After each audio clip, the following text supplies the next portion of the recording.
Hello everyone, welcome back to the fourth video of our PYQ series.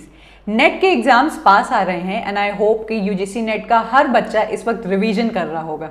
ऐसे में जब आपको ऐसे वीडियोस मिल जाते हैं way you go through questions along with its explanation, तो आपकी तैयारी एक लेवल और ऊपर चली जाती है। And specifically this video is very special क्योंकि इस वीडियो में हम लोग लिटरेचर के क्वेश्चंस को नहीं देखने वाले हैं बल्कि लिटरेचर में आने वाले रिसर्च के क्वेश्चंस को देखने वाले हैं। इस वीडियो में आपको कुछ ऐसे टॉपिक्स मिलेंगे जिसको अगर आप एक बार समझ लेते हो और उसमें से क्वेश्चंस आते हैं तो वो आपका नंबर पक्का है। So without further do let's get started with the video. हमारा पहला ही question inductive and deductive reasoning से है, जो रिसर्च के सेक्शन से बहुत ही basic and mostly asked questions में से एक है। इसको आप एक बार समझ लेंगे तो चाहे कैसे भी ये क्वेश्चन आएगा आप इसको क्रैक कर लेंगे। So let's take a look. Inductive method differs from deductive method in drawing its conclusion from। अब अगर ऐसे टाइप का क्वेश्चन आता है आपके एग्जाम हॉल के सिनेरियो में तो आप थोड़ा कंफ्यूज होते हो कि आपको इंडक्टिव मेथड को देखना है या डिडक्टिव मेथड को देखना है। इस केस में आप ग्रामर की टेक्निक यूज करेंगे और आप अपने सेंटेंस के सब्जेक्ट के अकॉर्डिंग काम करेंगे। यहाँ पे आपसे पूछा गया है कि इंडक्टिव मेथड डिडक्टिव मेथड से किस तरह से अलग है। सो आपके सामने ये ऑप्शंस दिए गए हैं वेरिफिकेशन में, पर्टिकुलर इंस्टेंसेस में, एप्लीकेशन में या जनरल ट्रुथ में। अगर आपको इंडक्टिव रीजनिंग के बारे में पता है तो आपको पता होगा कि जो इंडक्टिव रीजनिंग है वो अपने इंस्टेंसेस लेता है पर्टिकुलर मोमेंट्स या पर्टिकुलर ऑब्जर्वेशन से। आइए हम लोग थोड़ा सा इंडक्टिव रीजनिंग के बारे में समझ लेते हैं। इंडक्टिव रीजनिंग का कहना है कि आप किसी भी एक स्पेसिफिक चीज को ऑब्जर्व करते हैं, उसका पैटर्न फॉलो करते हैं एंड देन उसमें से एक जनरल ऑब्जर्वेशन अपनी निकाल लेते हैं। सो आपका जो इंडक्टिव रीजनिंग है स्पेसिफिक या पर्टिकुलर से आपका जनरल की ओर जाता है। इसका एग्जांपल बहुत इजी यहां पर दिया हुआ है, आप देख सकते हैं। माई neighbours dog barks at me daily. मेरे जो नेबर का डॉग है वो हमको देख के रोज बार्क करता है। At pet store all the dogs bark at me. हम जब भी पेट स्टोर पे जाते हैं तो वहां के जितने भी कुत्ते हैं वो देख के बार्क करते हैं। हेंस आपने देयरफॉर एक कंक्लूजन निकाल लिया कि दुनिया के जितने भी कुत्ते हैं दे प्रोबेबली हेट मी। तो आप देख पा रहे हैं कि एक स्पेसिफिक स्टेटमेंट से और उसके बाद आने वाले एक और एग्जाम्पल के थ्रू आपने एक इतना बड़ा जनरल ट्रुथ बना लिया कि सारे कुत्ते हमको हेट करते हैं। ओके, इसका एक बहुत ही daily life and relatable example I can give you a thing that happened in our relatives कि मेरी मासी के घर के बगल में किसी की लड़की की एक एनआरआई लड़के से शादी हुई and after a couple of months they got divorced. Again हमारे रिलेटिव्स के ही सिनेरियो में एक ये सेम केस हुआ where a girl got married to an NRI, she went to America but then after some months they got divorced. तो जब उनकी लड़की का बाहर से रिश्ता आया तो उन्होंने एक जनरल ट्रुथ या एक कंक्लूजन ड्रॉ कर लिया कि मेरी नेबर की लड़की के साथ ऐसा हुआ, उस लड़की के भी साथ ऐसा हुआ, तो अब मेरी लड़की के भी साथ ऐसा होगा। Hence American boys are not reliable and अगर अब इसकी शादी होती है तो it will also lead in to divorce. तो इंडक्टिव रीजनिंग सिर्फ आपकी स्टडीज में नहीं यूज होती है, कुछ लोग इंडक्टिव रीजनिंग का अपनी जनरल लाइफ में भी यूज करते हैं कि एक दो एग्जाम्पल स्पेसिफिक या पर्टिकुलर एग्जाम्पल लेके उसमें से एक बहुत बड़ा कंक्लूजन निकाल लेते हैं। सो आपका इंडक्टिव रीजनिंग डिडक्टिव से कैसे अलग है? इंडक्टिव रीजनिंग जो आपकी है वो स्पेसिफिक ऑब्जर्वेशन करती है। ओके, आप यहां देख पा रहे होंगे स्पेसिफिक ऑब्जर्वेशन करती है, देन पैटर्न रिकॉग्निशन करती है एंड देन आप देख पा रहे होंगे यहाँ पे कि फिर उसमें से एक जनरल कंक्लूजन निकाल लेती है। Okay, so let's look at the answer. Inductive method differs from deductive method in drawing its conclusion from particular instances. Okay, particular आप एक इंस्टेंस को देखते हो और फिर आप एक जनरल ट्रुथ बना लेते हो। ओके, अब ये 2021 की शिफ्ट 1 का क्वेश्चन था। 2021 की शिफ्ट 2 के ही क्वेश्चन में आप देखिए ये कैसा क्वेश्चन आया है, जस्ट इसका opposite. The deductive method differs from the inductive method in drawing its conclusion from। अब आपने अगर इंडक्टिव का कॉन्सेप्ट समझ लिया है तो ये क्वेश्चन आपसे तुरंत बन जाएगा कि इंडक्टिव मेथड हमारा स्पेसिफिक से जनरल की तरफ जाता है, तो हमारा डिडक्टिव मेथड जो कि उसका ऑपोजिट है कैसे होगा? जनरल से आपका स्पेसिफिक की तरफ जाएगा। आइए हम लोग थोड़ा डिडक्टिव को भी समझ लेते हैं। जैसे कि हम लोग ने इंडक्टिव में देखा कि एक स्पेसिफिक चीज के ऊपर और उसका पैटर्न फॉलो करने के बाद आप एक जनरल ट्रूथ बनाते हो। डिडक्टिव के केस में आप किसी सार्वजनिक या फिर एक यूनिवर्सल सिनेरियो से ही स्टार्ट करके फिर एक पर्टिकुलर स्टेटमेंट पास करते हो। For example, all violence make sounds, जितने भी वॉयलेंस या गिटार्स होते हैं वो साउंड बनाते हैं। Okay, airplanes also make sound, ये भी एक जनरल ट्रुथ है, बिल्कुल सही बात है। तो इन्होंने एक स्पेसिफिक कंक्लूजन निकाल लिया कि airplanes are violence. Now this is something very stupid. आप ये भी देख सकते हो कि A is equals to B, अगर आपने बोला C is equals to A then B is equals to C, आपने अपने आप बना लिया। इसका एक और relatable example I can give you and आपको बहुत अच्छे से समझ में आ जाएगा कि कोरोना के टाइम पे एक दवा बहुत फेमस हुई थी, पैरासीटामोल या डोलो, जो सब लोग खा रहे थे एंड उसके बाद उनकी तबीयत उनको अच्छी फील हो रही थी, डॉक्टर्स यही दवा रेकमेंड कर रहे थे। So my mother drawed and deductive inference कि सबने ये दवा खाई, उनकी तबीयत ठीक हो गई। My mother her self at that medicine, उन्होंने दवा खाई, वो ठीक हो गई। So when I was not well she told me कि सबने वो दवा खाई, वो ठीक हो गए, हमने वो दवा खाई, हम भी ठीक हो गए, अब तुम भी ये दवा खाओ, what ever your problem is, आप ठीक हो जाएंगे। तो आपने देखा कि ये जनरल से कैसे स्पेसिफिक की टूवर्ड्स आ गया, इसी को कहते हैं हम लोग डिडक्टिव रीजनिंग।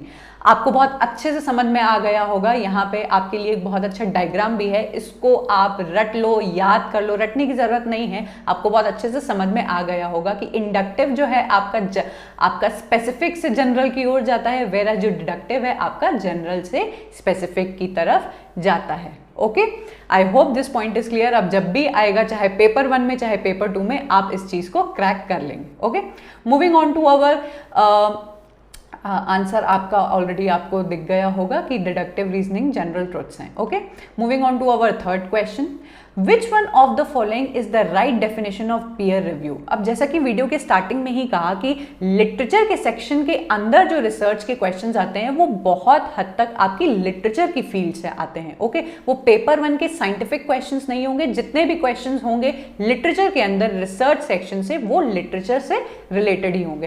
अब हम लोग देखते हैं कि पीयर रिव्यू किसको कहते हैं। इसका अगेन समझाने से पहले I will give you a very relatable example. Suppose आप स्कूल में पढ़ते हैं एंड आपको एक डिबेट कंपटीशन के लिए सिलेक्ट किया गया है एंड आपको टॉपिक एक हिस्ट्री का टॉपिक दिया गया है, जिसके या तो आपको फॉर में बोलना है या अगेंस्ट में बोलना है। ऐसा आपने डिबेट कंपटीशन में पार्ट लिया ही होगा अपने स्कूल टाइम्स में। तो आप घर आके एक पूरी स्क्रिप्ट तैयार करते हैं या एस्से लिखते हैं एंड देन आपके घर में 2 भाई बहन हैं आपसे बड़े, एक साइंस की फील्ड को बिलोंग करता है, एक सोशियोलॉजी और हिस्ट्री की फील्ड को बिलोंग करता है। आप अपने उस एस्से को टीचर को सबमिट करने से पहले अपने उस पर्टिकुलर भाई बहन को जरूर एक बार रिव्यू करने के लिए देंगे या दिखाएंगे कि आप देख लो कि कोई उसमें गलत तो नहीं है। अब आप बताइए कि आप उसको साइंस वाली बहन या भाई को देंगे या हिस्ट्री वाले। ऑफ कोर्स आपका जो टॉपिक है एंड आपका जो भाई है जिस फील्ड में एक्सपर्ट है, उस फील्ड का जानकार है, आप उसी को रिव्यू करने के लिए ही तो देंगे कि आप देख लो, क्योंकि वो उस फील्ड के बारे में जानता होगा।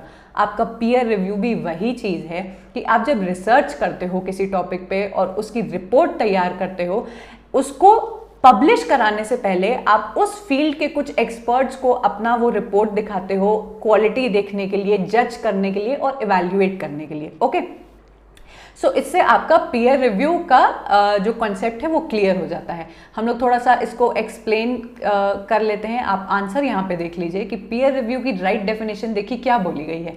A pre-publication process in which work submitted for publication is evaluated for quality by experts in the field। अब जब ऐसे क्वेश्चन आएंगे पीयर रिव्यू, अगर आपको पता चल गया है, तो सबसे पहले तो एग्जाम हॉल में आप क्या करिएगा, जहां पे भी पोस्ट पब्लिकेशन लिखा है उस ऑप्शन को तो आप सबसे पहले क्या करिएगा, कट कर लीजिएगा।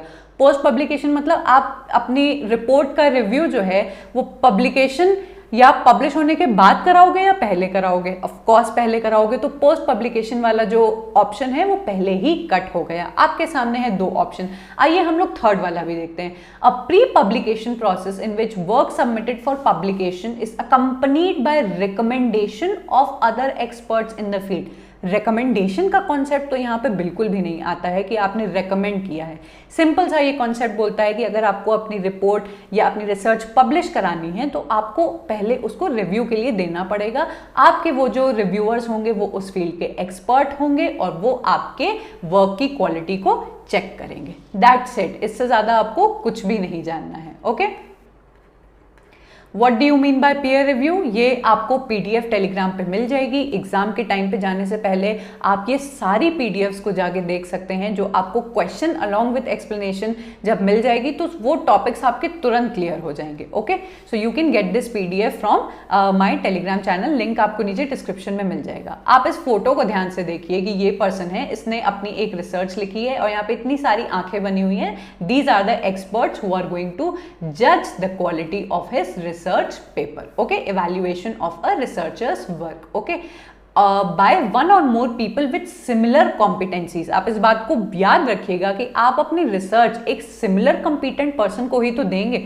एकदम ही डिफरेंट साइंस की फील्ड के बंदे को तो आप नहीं दे दोगे कि आप मेरी लिटरेचर को रिव्यू कर दो, ऑफ कोर्स नॉट। आगे बढ़ते हैं, देखते हैं। Here I have for you a peer review process. अब पीयर रिव्यू पे क्वेश्चन आया है तो हो सकता है नेक्स्ट क्वेश्चन आपका उसकी मेथडोलॉजी या फिर प्रोसेस में आ जाए। ये पीडीएफ आपके पास रहेगी, आप इस पूरे पीयर रिव्यू के जो प्रोसेस को एक बार पढ़ लीजिएगा, बिल्कुल आपको अच्छे से समझ में आ जाएगा। Okay, let's move further. We are on to our fourth question. Which of the following combinations best describe the typical methodology of research, literary research? As I already told you कि सारे questions आपको literature से related मिलेंगे। अब अगर आपने मेरी cultural studies की सीरीज फॉलो की है या फिर आपने मेरी इसी question answers वाली सीरीज फॉलो की है तो आपको ये question तुरंत समझ में आ जाएगा, because I have talked so many times कि जब हम लोग किसी भी लिटरेचर का क्रिटिसिज्म करते हैं या उसका क्रिटिकल रिव्यू करते हैं तो कौन सी चीज़ों को आप देखते हैं? सबसे पहले तो आप टेक्स्ट को देखते हैं कि टेक्स्ट में क्या लिखा हुआ है, क्या फॉर्म है उसके और क्या टेक्निक्स यूज़ की गई हैं। नेक्स्ट आप उसका क्रिटिकल व्यू देखते हो कि वो काम कैसा है और कैसा होना चाहिए था। देन अगर आप सपोज रिसर्च कर रहे हो या क्रिटिक कर रहे हो मेटाफिजिकल पोएट्स के ऊपर तो आप ये भी तो देखना चाहेंगे कि उस टाइम का आपका हिस्टोरिकल या फिर उस ऑथर का बायोग्राफिकल बैकग्राउंड क्या था। ये सारे पॉइंट्स ही तो आप देखोगे। यहाँ पे भी क्वेश्चन में आपसे यही पूछा है कि अगर आपको एक लिटरेरी रिसर्च करनी है तो आप साइंटिफिक मेथड तो नहीं अप्लाई करोगे कि यहाँ पे डायरेक्ट और इनडायरेक्ट वेरिएबल, कंट्रोल्ड वेरिएबल, आपका डायनामिक वेरिएबल है या नहीं है। ये सब आपका साइंटिफिक रिसर्च का पार्ट है। आपको अगर लिटरेचर के किसी भी वर्क को उठा के उसकी रिसर्च करनी है तो आप उनको इसी 3 तरीके से क्या कर सकते हो, फाइंड कर सकते हो।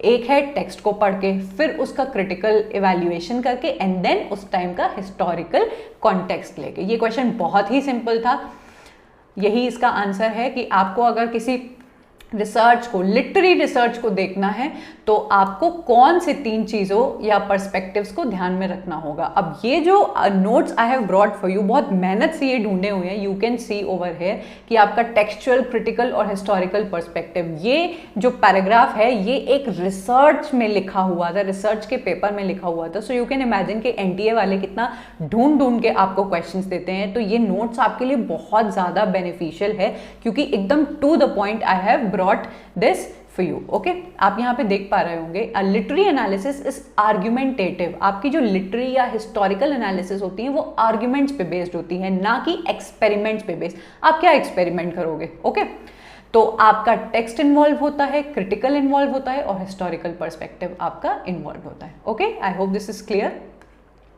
Moving on to our last question. Okay, अब आपके 2 क्वेश्चन दिए हुए हैं और आपको बताना है कि इसमें से मोस्ट अप्रोप्रिएट कौन सा है या फिर ट्रू या फॉल्स कौन सा है। आइए देखते हैं। All research being original and uninspired. Okay, यहाँ पे लिखा हुआ है कि जो जितनी भी रिसर्च होती है वो अपने आप में ओरिजिनल होती है और अनइंस्पायर्ड होती है। ये तो पहला ही स्टेटमेंट कुछ गड़बड़ लग रहा है क्योंकि कोई भी स्टेटमेंट आपकी ओरिजिनल नहीं होती है, पुरानी किसी रिसर्च का एक एक्सटेंशन होती है। ओके, वील सी।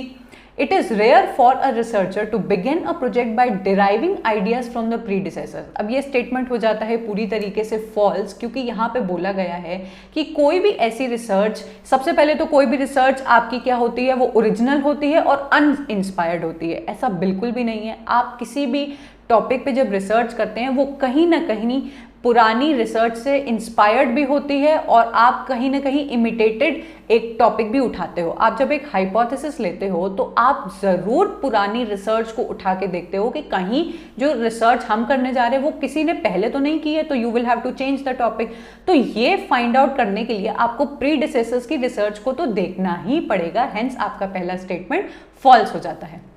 सेकेंड स्टेटमेंट कहता है studying and documenting past work on a research stifles, stifle का मतलब होता है ends the continual expansion of human knowledge. ये भी आपका स्टेटमेंट जो है फॉल्स हो जाता है, क्योंकि यहाँ पे बोला गया है कि अगर आप किसी रिसर्च को या टॉपिक को स्टडी कर रहे हो, डॉक्यूमेंट कर रहे हो, तो उसकी जो पुरानी रिसर्च है उसका जो एक्सपेंशन है वो एंड हो जाएगा। ये तो बिल्कुल गलत है। As I already told you कि आप अगर जैसे मेटाफिजिकल पोएट्स के ऊपर रिसर्च करेंगे और अपना रिपोर्ट तैयार करेंगे तो there will be thousands of scholars जिन्होंने मेटाफिजिकल के ऊपर रिसर्च की होगी। आप एक बार उनका रिव्यू जरूर उठा के, उनकी रिसर्च जरूर उठा के देखोगे और वो पुरानी रिसर्च या ओरिजिनल टॉपिक का एक तरीके से एक्सपेंशन ही तो होगा। ऐसा तो नहीं होगा कि आपने सबसे पहले मेटाफिजिकल पोएट्स के ऊपर रिसर्च करना स्टार्ट किया और उसके बाद उस पर कोई रिसर्च नहीं करेगा। वो एक एवर एक्सपैंडिंग टॉपिक है। जो भी लिटरेचर का बंदा आएगा और उस पर रिसर्च करना चाहेगा,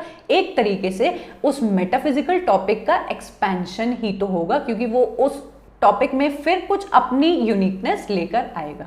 हेंस आपका जो बोथ स्टेटमेंट 1 एंड 2 क्या हो जाता है, इनकरेक्ट हो जाता है। ओके, आंसर आपके सामने है। ओके, यहाँ पे आपको दिया भी हुआ है कि रिसर्च एक्चुअल में है क्या। ये एक क्रिएटिव और सिस्टमैटिक वर्क है undertaken to increase the stock of knowledge. Knowledge वहाँ खत्म नहीं हो जाती है बल्कि और ज़्यादा बढ़ जाती है। ये भी लिखा हुआ है रिसर्च प्रोजेक्ट में be an expansion on the past work in the field. कोई भी रिसर्च होगी वो पुरानी की हुई रिसर्च का एक एक्सपेंशन होगी। Okay, I hope this is clear. 5 के 5 कॉन्सेप्ट्स बहुत इजी थे। आप अगर समझ गए होंगे और अब इससे रिलेटेड एग्जाम में आएगा ना, तो आपको बहुत अच्छा लगेगा कि ये टॉपिक तो पढ़ा हुआ था और इजी था। लिटरेचर के कंपैरिजन में कम से कम मेरे ये टॉपिक्स तो श्योर शॉर्ट कवर हो चुके हैं। ओके, सो आई होप कि ये short information and crisp information आपको पसंद आई हो, आपको ये बहुत बेनिफिट करे। आपको ये वीडियो अच्छा लगा हो तो इस चैनल को सब्सक्राइब करिएगा और इस वीडियो को लाइक ज़रूर करिएगा। हिट द बेल नोटिफिकेशन, क्योंकि every day I am going to bring such kind of informative and beneficial videos for you. If you have any kind of suggestion or you want to talk to me, you have any kind of problem, you can comment down below and I will make a separate video on it. So अच्छे से तैयारी करते रहिए। कोई भी problem हो तो आप याद कर सकते हैं, आप कमेंट कर सकते हैं। And if you like the vibe of this channel and my teaching style, then do subscribe to my channel. Till then, take care and bye.